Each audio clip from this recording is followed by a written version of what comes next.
मध्ये आपले हार्दिक स्वागत। सादर करीत आहोत आजच्या काही ठळक घडामोडी।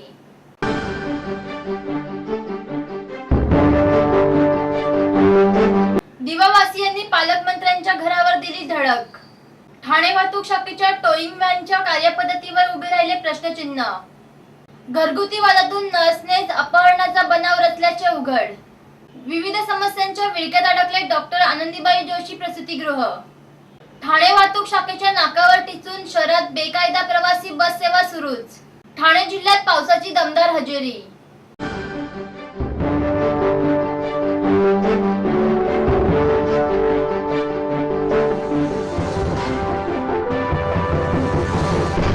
दिवावासियांनी पालकमंत्र्यांच्या घरावर धडक दिली होती। दिघ्यातील अनधिकृत इमारतीत राहणाऱ्या रहिवाशांच्या सहनशीलतेचा अंत होऊन त्यांनी अखेर शनिवारी ठाणे जिल्ह्याचे पालकमंत्री एकनाथ शिंदे यांच्या घराच्या दरवाजातच ठिय्या आंदोलन केले। या आंदोलनाचे नेतृत्व राष्ट्रवादीच्या नेत्यांनी केले, त्यामुळे या आंदोलनाला राजकीय रंग प्राप्त झाला। दरम्यान दिघावासियांना दिलासा देण्यासाठी राज्य सरकार सर्वोच्च न्यायालयात धाव घेणार असल्याचे आश्वासन मुख्यमंत्री देवेंद्र फडणवीस यांनी राष्ट्रवादीचे आमदार संदीप नाईक यांना दिले। दिघावासियांच्या घरांबाबत शिवसेना स्वार्थी राजकारण खेळत आहे असा आरोपही आमदार संदीप नाईक यांनी केला आहे। ही घरे नियमित करण्याचे राज्य शासनाने घर बचाव संघर्ष समितीला दिलेले आश्वासन पाळले नाही तर सोमवार नंतर रहिवाशांचे आंदोलन आणखी तीव्र करू असा इशारा आमदार नाईक यांनी दिला आहे। दिघावासी व न्यायालय यांची लढाई गेली 1 वर्षापासून चालू आहे। विषय आहे अनधिकृत इमारती। जवळपास 96 इमारतींना अनधिकृत म्हणून नोटिसा देण्यात आल्या आहेत। यामुळे जवळपास 25 ते 30 हजार लोकांची घरे जाण्याचा प्रश्न उद्भवला होता। यावर दिघावासियांनी कोर्टाचे दार ठोठावले। आता मुख्यमंत्री यांनी 2015 पर्यंतची घरे अधिकृत करण्याच्या घोषणेनंतर परंतु ठोस अशी कोणतीही भूमिका कोर्टात मांडली नाही। यामुळे कोर्टाने पुन्हा दिघातील बांधकामे तोडण्याचे आदेश दिलेत। यामुळे नाराज दिघावासियांनी आपले गाऱ्हाणे मांडण्यासाठी ठाण्याचे पालकमंत्री एकनाथ शिंदे यांच्या राहत्या घरासमोर ठिय्या आंदोलन केले। या आंदोलनाचे नेतृत्व राष्ट्रवादी काँग्रेसच्या नेत्या विद्या चव्हाण यांनी केले।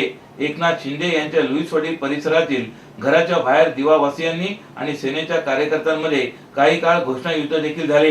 या ठिकाणी ठाण्यातील सेनेच्या पदाधिकाऱ्यांनी एकच गर्दी केली होती।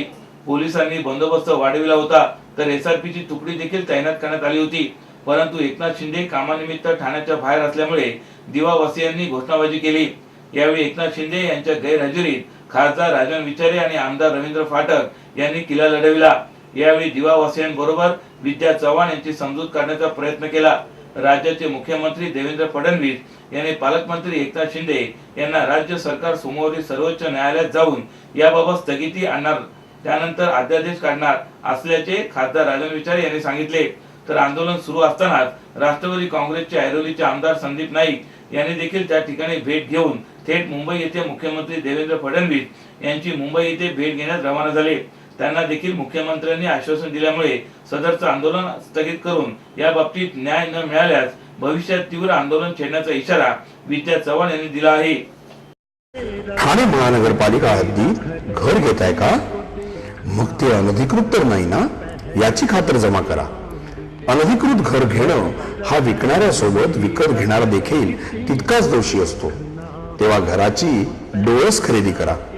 आपली कुठे फसवणूक तर होत नाही ना, यासाठी ठाणे महानगरपालिका मुख्यालयातील 4थ्या मजल्यावरील बांधकाम विभागात घराचा सर्वे नंबर, टिक्का नंबर याची खातर जमा करा। घराचं स्वप्न अवश्य करूया साकार, पण अनधिकृत घराचा नका करू कधीही विचार। अधिकृत घर म्हणजे उद्याची देखील निश्चिंती। अनधिकृत घराचे दार म्हणजे डोक्यावर कधीही तोडण्याची टांगती तलवार। जगणं तुमचं होऊ दे सुरेल गाणं, स्वच्छ सुंदर आणि अधिकृत घरांचं हसरं ठाणं। ठाणे महापालिकेतर्फे जनहितार्थ प्रसारित। ठाणे वाहतूक शाखेच्या टोईंग व्हॅनच्या कार्यपद्धतीवर प्रश्नचिन्ह उभे राहिले आहे। ठाणे शहरातील प्रमुख रस्त्यांपासून गल्लोगल्ली अस्तव्यस्तपणे उभ्या राहणाऱ्या 4 चाकी गाड्या, दुचाकींची भली मोठी रांग यामुळे निर्माण होणाऱ्या भीषण वाहतूक कोंडीतून मार्ग काढणाऱ्या ठाणेकरांचा जीव मेटाकुटीला येतो। रस्त्यात वाहतुकीचे नियम डावलून उभ्या असणाऱ्या गाड्यांना टो करून अर्थात उचलून नेण्यासाठी शहरातील प्रमुख रस्त्यांवर टोलधाडीप्रमाणे टोईंग व्हॅन अक्षरशः गिरट्या घालत असतात. मात्र टोईंग व्हॅनच्या एकूण कार्यपद्धतीमुळे रस्ते मोकळे होतात की निव्वळ दंडाच्या पावत्या फाडण्यातच या मंडळी अधिक व्यस्त असतात, असा प्रश्न ही कारवाई बघणाऱ्या प्रत्येकाकडून उपस्थित केला जात आहे. ठाण्यातील प्रमुख परिसरात रस्त्याच्या कडेला पार्किंगचे नियम डावलून उभ्या असणाऱ्या गाड्यांवर आणि विशेषतः दुचाकींवर टोईंग व्हॅन मार्फत कारवाई केली जाते. कारवाई दरम्यान टोईंग व्हॅन मध्ये बसलेल्या वाहतूक पोलिसांकडून उचलण्यात आलेल्या गाडीचा फोटोही पुरावा म्हणून काढण्यात येतो. त्या अन्वये वाहन चालकालाही त्याने मोडलेल्या नियमाचे आकलन होते. मात्र शहरातील सर्वच वाहनांना टोईंग व्हॅनची समान न्याय या तत्वानुसार कार्यपद्धती सुरू असते का, हा मात्र संशोधनाचा विषय आहे. हलक्या दुचाकी अर्थात स्कूटी आणि मोटरसायकल टोईंग व्हॅनवाल्यांच्या कायमच्या रडारवर असतात. त्यातून बुलेट आणि महागड्या दुचाकीकडे हेतू परस्पर कानाडोळा केला जातो का, असा प्रश्न कायमच सर्वसामान्यांना पडलेला असतो. तसेच गाड्यांना हाताळताना टोईंग व्हॅनवरील तरुणांकडून कायमच हलगर्जीपणा दाखविण्यात येतो. टोईंग व्हॅनवरील तुटपुंज्या जागेत दुचाक्या एकमेकांना खेटून उभ्या केल्या जातात. त्यावर व्हॅनवरील तरुण रेलून बसलेले असल्याने गाड्यांचे नुकसान होते. त्यामुळे अनेकदा या व्हॅनवरील मुलांना जाब विचारण्यासाठी गेलेल्या नागरिकांचे खटके उडाल्याचीही उदाहरणे समोर आली आहेत. रस्त्यांवरील गाड्या उचलण्याबाबत व्हॅनवरील तरुणांना निर्देश देण्यासाठी वाहतूक पोलिसही असतात. मात्र बहुतांश वेळी टोईंग व्हॅनवरून स्वतःहून उड्या टाकत नियम बाह्य दिसणारी गाडी फरफटत व्हॅनपर्यंत आणण्यात ही मंडळी आघाडीवर असतात. स्वप्नील जोशी, तरुण, सुपरहिट, विश्वासार्ह आणि सगळ्यात वेगानं वाढणारा brand. Ready ready ready TJSP, तरुण, फायनान्शियली स्ट्रॉंग, तुमचा विश्वास जपणारी आणि सगळ्यात वेगानं वाढणारी सहकारी बँक. ब्रँड म्हणजे स्वप्नील जोशी आणि बँक म्हणजे TJSP. घरगुती वादातून नर्सने अपहरणाचा बनाव रचल्याचे उघड झाले आहे. ठाण्यात एका विवाहित नर्सचे रिक्षा चालक आणि त्यांच्या दोघा सहकाऱ्यांनी अपहरण करून रिक्षातून फेकल्याची तक्रार पीडित नर्सच्या पतीद्वारे नौपाडा पोलिसात करण्यात आली होती. या प्रकरणाचा पर्दाफाश पोलिसांनी केला असून त्या नर्सने स्वतःच्या जीवाला कंटाळून तसेच घरगुती वादातून अपहरणाचा बनाव रचल्याचा जबाब पोलिसांना दिला आहे. तसेच वैद्यकीय तपासणीत तिने स्वतःच नखाने ओरबडल्याच्या खुणा असून तिने रिक्षाऐवजी TMT बसने घर गाठल्याचे समोर आल्याने हे अपहरण नाट्य म्हणजे बनाव असल्याचे उघड झाले, अशी माहिती सूत्रांनी दिली. पीडित महिलेच्या सांगण्यावरून तिच्या पतीने नौपाडा पोलिसात पत्नीचे अपहरण रिक्षा चालकाने केल्याची तक्रार दाखल केली होती. ठाण्यातील गजबजलेल्या हरिनिवास सर्कल परिसरातील एका खासगी रुग्णालयात नर्सचे काम करणारी 26 वर्षीय प्रियंका हिचा बनाव पोलिसांनी अवघ्या काही तासातच उघड केलाय. शुक्रवारी रात्री तिने पतीला फोन करून खोडसाळ माहिती दिल्यानंतर फोन बंद केला होता. रिक्षात बसून जाताना अन्य दोघा सहप्रवाशांनी तिला क्लोरोफॉर्म सदृश्य द्रव्याचा रुमाल हुंगवून बेशुद्ध केले. त्यानंतर अपहरण करून अश्लील कृत्य केल्याचा दावा केला होता. त्यानंतर पोलिसांनी घटनास्थळापासून बाळकूम आणि उपवन पर्यंतचे CCTV फुटेज हस्तगत करून पीडित महिलेची वैद्यकीय तपासणी केली. त्यात असा कुठलाही आक्षेपार्ह प्रकार घडला नसल्याचे उघड झाले. धक्कादायक म्हणजे तिने TMT बसने प्रवास केल्याची कबुली दिली. तसेच शरीरावर केलेल्या जखमा या देखील स्वतःच्या नखाने केल्याचे वैद्यकीय तपासणी सिद्ध झाल्याने पोलीस आता तिच्यावरच कायदेशीर कारवाई करणार असल्याची माहिती सूत्रांनी दिली. आपण आपलं घर स्वच्छ, सुंदर, नीटनेटकं ठेवतो ना, मग आपण आपल्या शहराच्या बाबतीत उदासीन का? आपलं शहर स्वच्छ, सुंदर आणि नीटनेटकं ठेवणं ही आपली जबाबदारी आहे, हो ना? मग उचला फोन आणि विना परवाना होर्डिंग्स, बॅनर्स कुठे दिसले तर 1800-222-108 या टोल फ्री क्रमांकावर कळवा किंवा 75069464155 या भ्रमणध्वनीद्वारे आपली तक्रार नोंदवा किंवा महापालिकेने तयार केलेल्या स्टार ग्रेड ॲप्लिकेशनद्वारे आपली तक्रार नोंदवा. त्याची दखल त्वरित घेतली जाईल.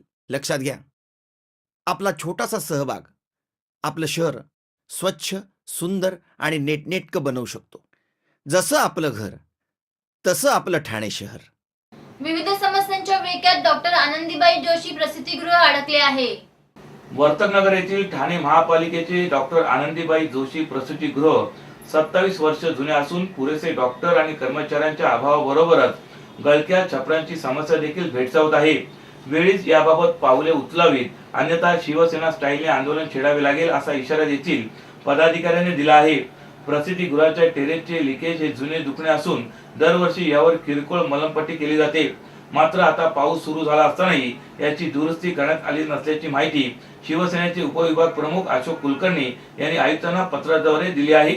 यंदा पाऊस सरासरीपेक्षा जास्त पडणार असल्याची शक्यता असून पाणी गळतीचा फटका गरोदर स्त्रियांना बसल्यास त्या जबाबदार कोण असा सवालही श्री कुलकर्णी यांनी विचारला आहे.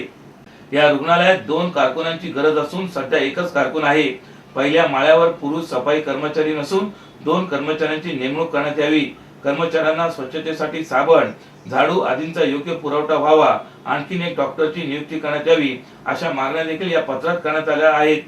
दरम्यान आज आरोग्य सभापती पूजा वाघ यांनी या प्रसूतीगृहाला भेट दिली. त्यावेळी त्यांनी या प्रसूतीगृहाच्या विविध समस्यांचा पाढा वाचला. मात्र आरोग्य अधिकारी डॉक्टर केंद्रे यांच्याशी संपर्क होऊ शकला नाही. न्याय हक्कासाठी लढणाऱ्या नारी शक्ती ब्रिगेडमध्ये सहभागी व्हा आणि आपले हक्क मिळवा. महिलांवरील अन्यायाविरोधात लढणारी एकमेव संघटना नारी शक्ती ब्रिगेड. नारी शक्ती ब्रिगेड राष्ट्रीय अध्यक्षा निर्मला पाल. सभासद नोंदणी सुरू आहे. संपर्क 9321712916. ठाणे वाहतूक शाखेच्या नाकावर टिचून शहरात बेकायदा प्रवासी बस सेवा सुरू झाली आहे. वाहनांचे आयुष्यमान संपल्यावर ती वाहने भंगारात काढली जात असतात. ठाण्यात मात्र उलट स्थिती असून खोट्या कागदपत्रांच्या आधारावर या वाहनातून बेकायदा प्रवासी वाहतूक सर्रास सुरू असून ती वाहतूक बंद करण्यात वाहतूक शाखेला आणि परिवहन विभागाला स्वारस्य नाही.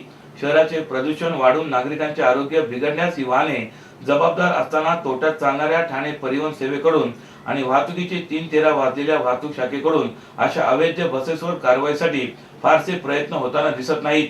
त्यातच शहराचे वायू प्रदूषण वाढल्याची कबुलीच पालिकेने दिली असल्याने नागरिकांचा आशावाद संपला आहे. घोडबंद रोडवर धूर ओकणारी काही वाहने दिसून येतात. फिटनेस प्रमाणपत्र अनेक वाहनांकडे नाही. खिडक्या तुटलेल्या, काचा फुटलेल्या, तुटक्या फुटक्या बसेस मधून प्रवासी वाहतूक होत आहे. अनेकदा मध्येच बस बंद पडल्याने तिला ढकलण्याचे काम प्रवाशांना करावे लागते. कोपरी, तीनाथ नाका, नितीन कंपनी, कॅडबरी, माजिवडा नाका, कापूरवाडी, विहंग हॉटेल समोर, मानपाडा अशा महत्वाच्या ठिकाणी वाहतुकीचा खोळंबा या बसेसमुळे होत आहे. त्याचा इतर वाहनांना व रस्ता ओलांडणाऱ्या लोकांना रोजचा नाहक त्रास सहन करावा लागत आहे. त्यातूनच अपघाताला नियंत्रण मिळते. यातील बहुतेक बसेस राजकीय लोकांशी संबंधित असल्याचा आरोप अनेकदा झालेला आहे. यामुळेच कोणी अधिकारी कारवाई करण्यास धजावत नसल्याचे बोलले जाते. परिवहन विभाग अशी वाहने जप्त करू शकतात. काही बसेसला परिवहन विभागाने प्रवासी वाहतूक करण्यास परवानगी दिली असली तरी त्याआडून अन्य वाहन मालक अवैधपणे हा व्यवसाय करीत आहेत. कर न भरणाऱ्या बसेस, फिटनेस प्रमाणपत्र नसलेल्या बसेसवर परिवहन विभाग वेळोवेळी कारवाई करते. 31 मे ते 7 जून या कालावधीत अशी कारवाई या विभागाने हाती घेतली होती. एकूण 75 बसेस बाबत तक्रारी होत्या. त्यातील 14 बसेसवर कारवाई झाली असून त्यातून 4,37,418 रुपयांचा कर वसूल करण्यात आला आणि तडजोडीमधून 2,47,800 रुपये अशी एकूण 5,85,218 रुपये वसूल झाल्याची माहिती परिवहन अधिकारी हेमांगी पाटील यांनी दिली. बेकायदा प्रवासी वाहतूक करणाऱ्या बसेसची सर्व हप्ते वसुली ही कोपरीत केली जात असून त्यासाठी एका मटण विक्रेत्याची नेमणूक केली असल्याची माहिती सूत्रांनी दिली. वाहतूक पोलिसांना हा हप्ता मिळत असल्यामुळे या बसेसवर कारवाई केली जात नसल्याचे सांगितले जाते.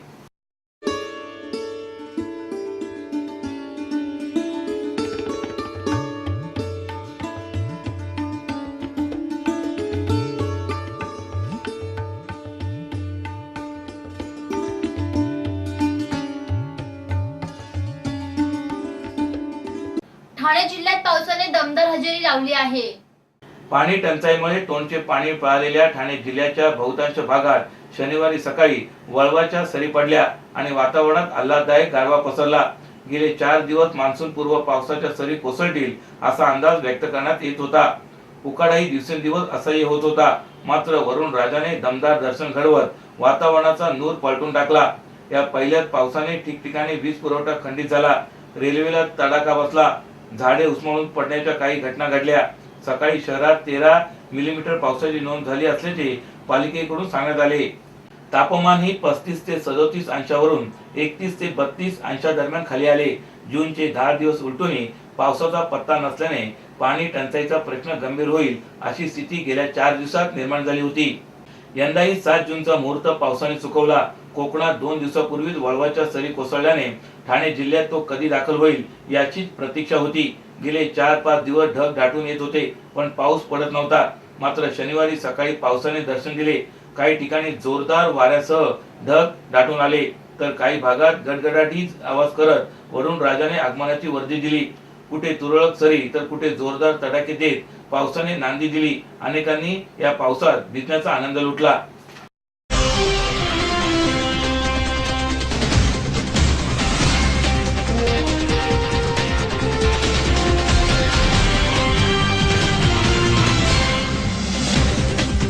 तर या होत्या काही ठळक घडामोडी. उद्या पुन्हा भेटू याच वेळी याच ठिकाणी.